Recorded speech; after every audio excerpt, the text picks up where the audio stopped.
najviše selo u Svetoj dolini. How old is this place? Sa Inkama i kada su došli Španci. By plane from Cusco to here is about 3 minutes. Yes. Serbia. Serbia.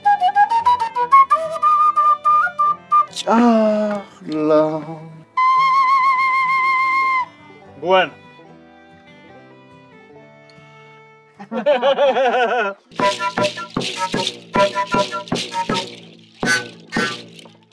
Bueno, već smo se dogovorili. Como somos amigos.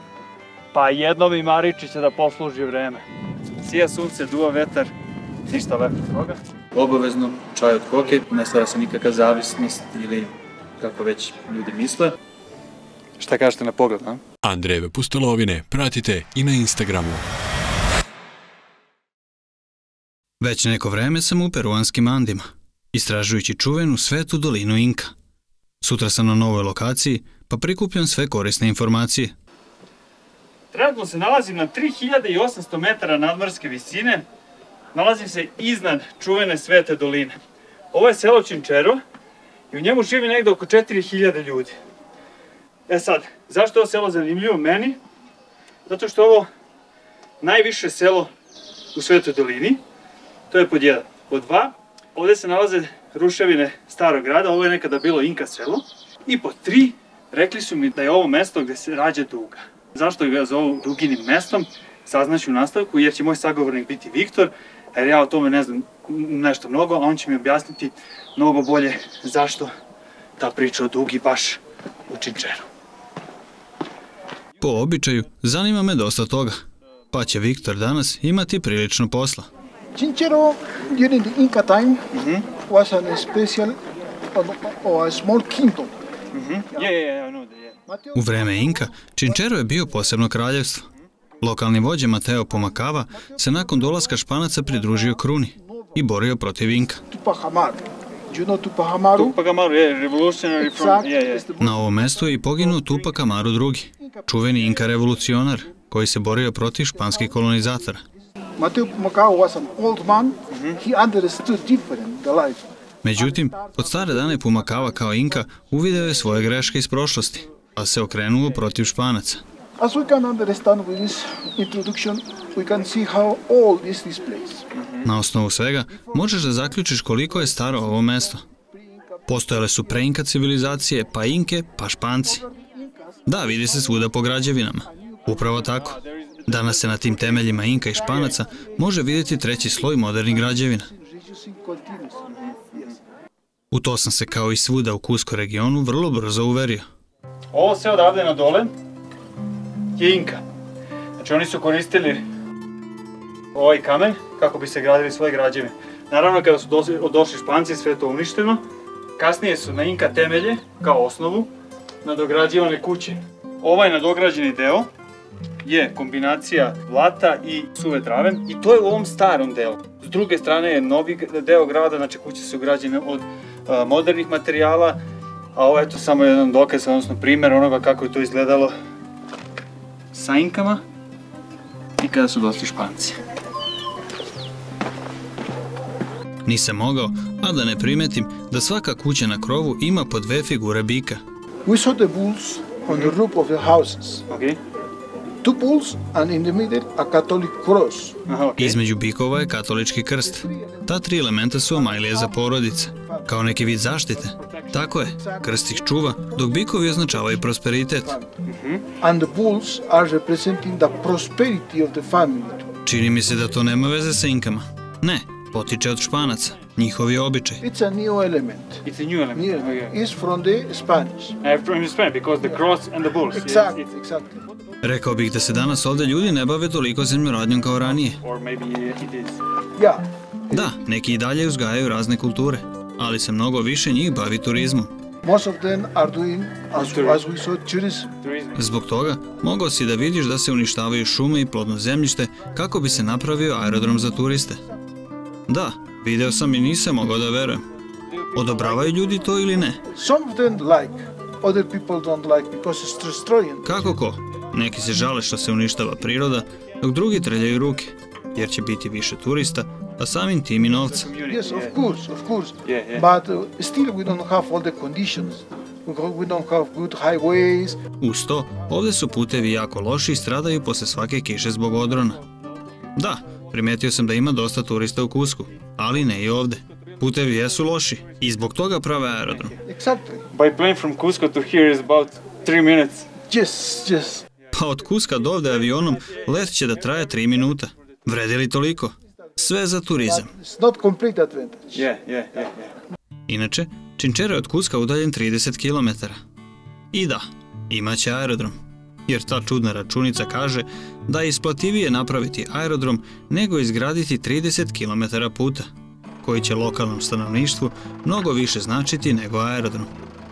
Tako je valjda svuda. Interes je uvek u prvom planu, jer su tamo neki stranci bitniji od onih koji ovdje žive i rade. A aerodrom neće ga koristiti, siguran sam. Nemaju oni novca za to. Unutar smo arheološkog kompleksa i ispred španske kolonijalne crkve od čerpića na Inka temeljima, razgovarajući uglavnom o istoriji koja je u Andima manje više ista. Pre Inka civilizacije, Inke pa Španci. Međutim, zanimalo me nešto drugo. Chinchero Yeah. is the birthplace of the rainbow. Yeah. Kažu da je Chinchero rodno mesto Duge. Da, zbog dve stvari. Velikih lukova kapija, ali i dva jezera između kojih se svaki put posle kiše pojavi Duga. And it's representing the rainbow from the lake. Selo je smešteno mnogo više od ostatka Svete doline i čak više od Cusca, okruženo predivnim terasama. Šta kažete na pogled, a? Ako zanemarimo aerodrom, predeo zaista ostavlja bez daha. Ono po čemu je Chinchero najpoznatiji je pijaca sa tradicionalnom odećom.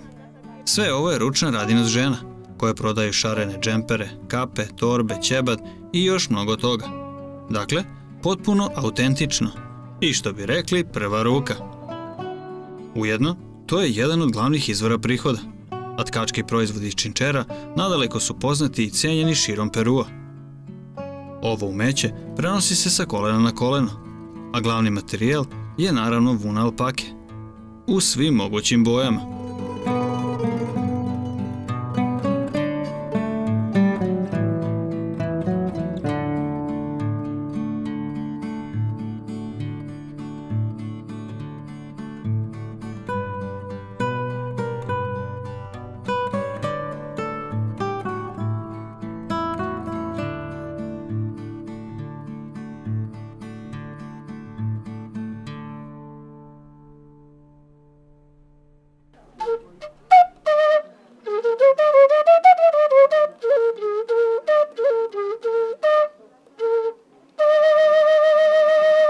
Muškarci s druge strane zaduženi su za izradu tradicionalnih instrumenata, ali i hladnog oružja.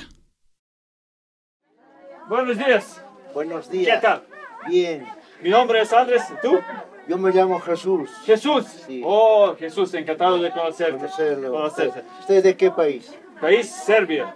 Ah, Serbia. Ese instrumento. Možete li mi više reći o ovim tradicionalnim instrumentima? Esto se llama el pututo. Pututo. Sí. Ovo je pututo. Njime su nekada komunicirale Inke. No había teléfono. Danas ga zovu prvi Inka mobilni telefon. Hoy en día los que han fabricado celulares se han copiado de eso. Eso se llama celular antiguo.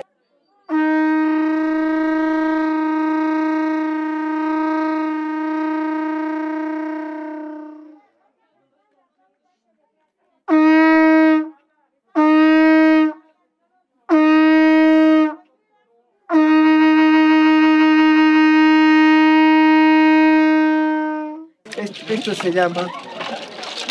Soy músico internacional, yo.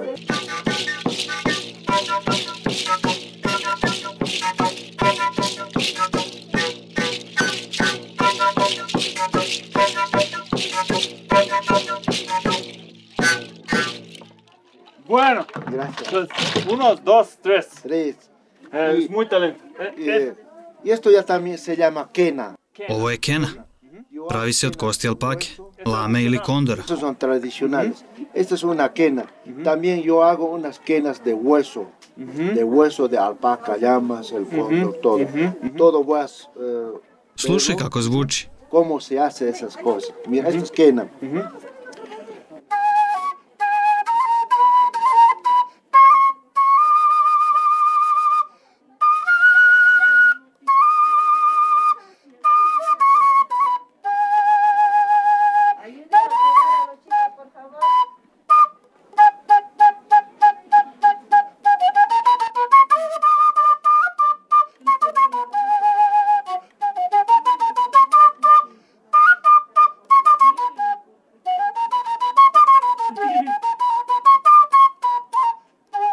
Sulfajke, gracias.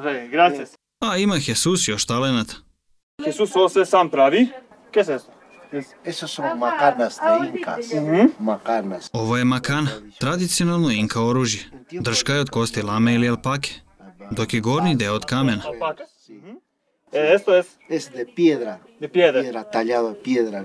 Esos son, se llama macana. De Inca. Pretpostavljam da su je koristili ovako. Upravo. Ovo je kena koju ste malo presvirali. Jeste, napravljena je od kosti alpake. Lamas, sí, lamas. Es la tibia. La tibia. De la alpaca, eso. Suena.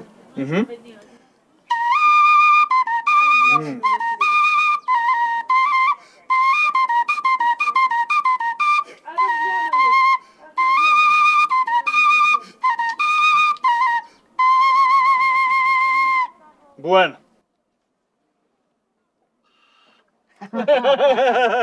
Ok. Sí. ¿Cuántos soles? ¿Cuántos soles? 60. 60 soles. Već smo se dogovorili. Como somos amigos. Amigos in Serbio, prijatelj. Sí, Prijatelj en Serbio, amigo, prijatelj. sí. ¿Es esto? Algún día iré a su país. Muchísimas Muchas gracias. gracias, muchas Siempre gracias. vuelves, amigo. Ah, Sí. thank you. Gracias. Vraćam se bogatiji za muzički instrument koji još uvijek ne znam da sviram, ne znam da ću uopšte i naučiti, ali ovo znam da bacam. Andrejeve pustolovine pratite i na Instagramu.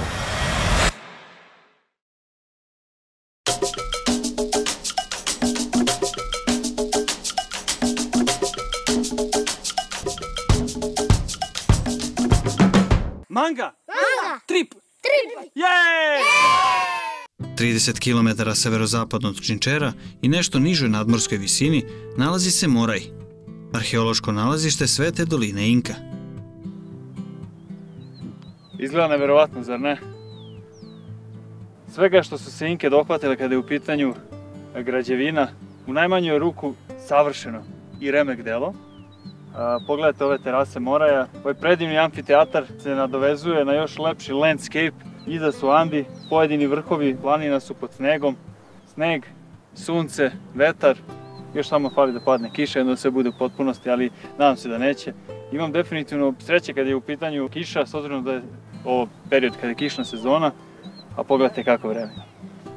Pa jedno bi Maričića da posluži vreme.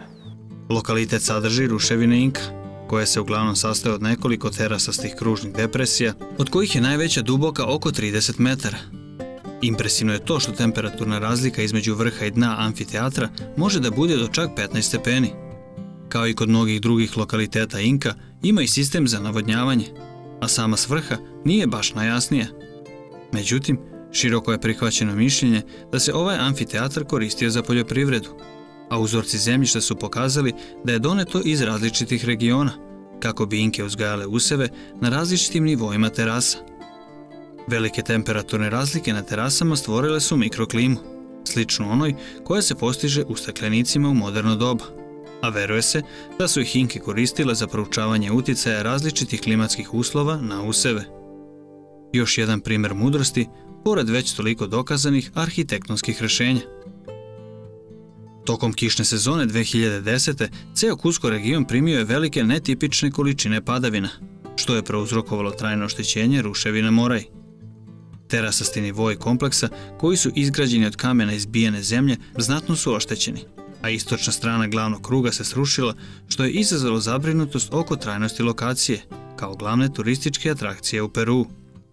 Postavljena je privremena drvena potporna konstrukcija, kako bi se sprečilo dalje urušavanje dok ne počnu radovi na rekonstrukciji, koji se, kao što vidite, usled nedostatka sredstava ili volje, ne naziru.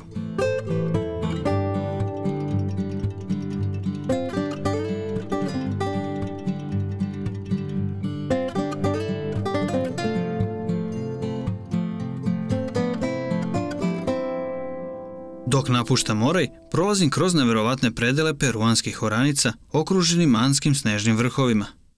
Uz to, temperatura je preko 30. Nema vetra, svetlo je savršeno, pa nisam propustio priliku da iz vazduha snimim neki kadar.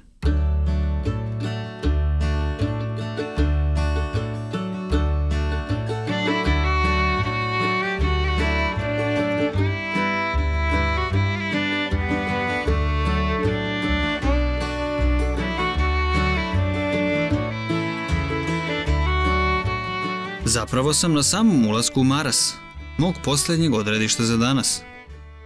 U vreme Inka, ova oblast bila je značajna i za trgovce koji su na mazgama prenosili tropske proizvode u Ande, posebno lišće koki iz džungle, kako bi zadovoljili potrebe uglavnom plemstva Kuska, ali i ostatka stanovništva.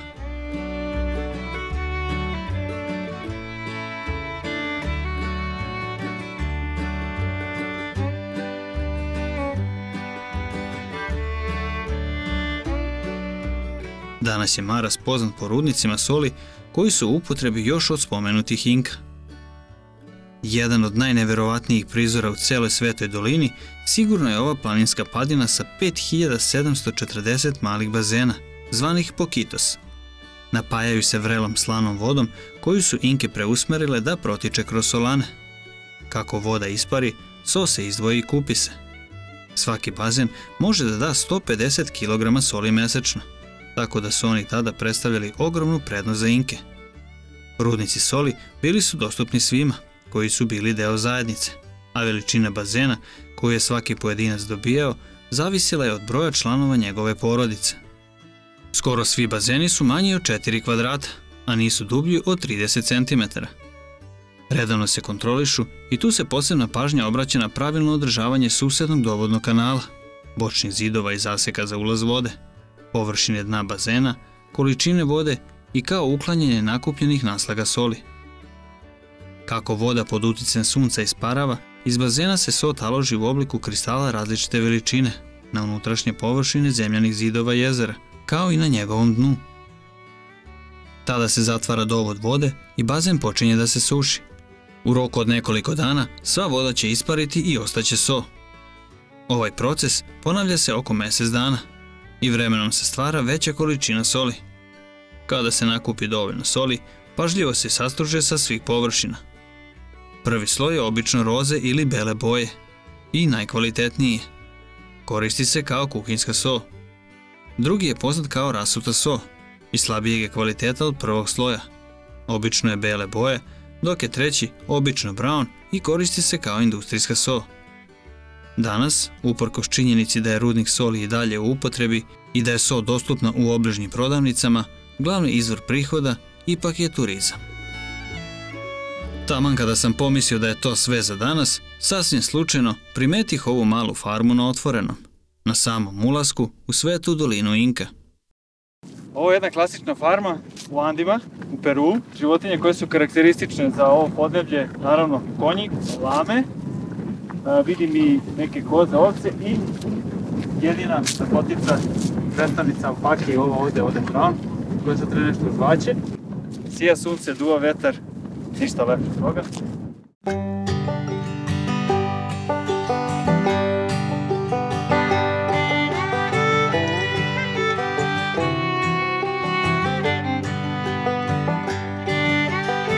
Lame se u Andima uglavnom koriste kao teglaće životinje, a ređe radi mesa i dlake.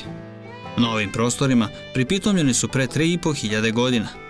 Iako ih mnogi mešaju sa alpakama, razlike su brojne, pa su tako alpake sitnije, imaju manje, drugačije postavljene uši, gaje se zbog vune i, verovali ili ne, nisu tako druželjubive kao lame. Na prvi pogled, rekao bih da je obrnuto. Ali, kao i uvek, izgled vara.